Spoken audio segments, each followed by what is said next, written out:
guys, nandito kami sa Monte Maria Shrine. Ayan that is the biggest Mama Mary Shrine dito sa Batangas City. Tingnan mo naman yung overlooking. So nandito kami sa tuktok ngayon.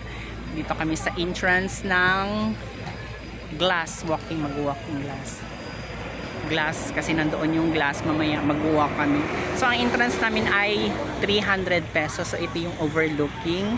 Tapos ayan, yan yung glass walk, nandoon yung glass. Pagkatapos ngayon ay nag-aantay kami para sa susunod naman na kami ay mag-glass walk doon. So yan yung pila.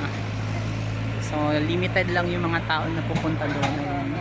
Kasi I think minimum lang siya ng 10 person.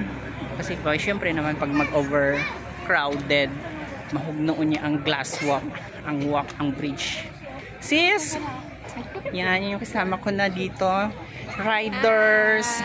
Hi, ma'am. Yan, magantay kami sa aming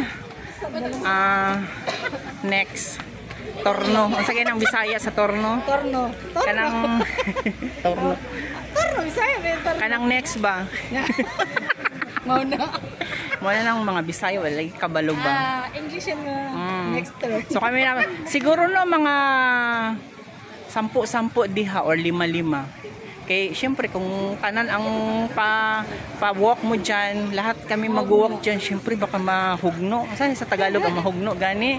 Babagsak, giatay, stilan. Pero ang entrance dito ay 300 sa glass walk pa lang yan. So dalar din. So kailangan pumunta ka dito, dala ka na ng pera kasi i-grab mo na yung opportunity para maka-experience ng kanilang glass walks. Ayan, yan yung glass walk nila. So may may nag-walking pa. Tapos ayan yung shrine, Monte Maria Shrine, Batangas City. So first time.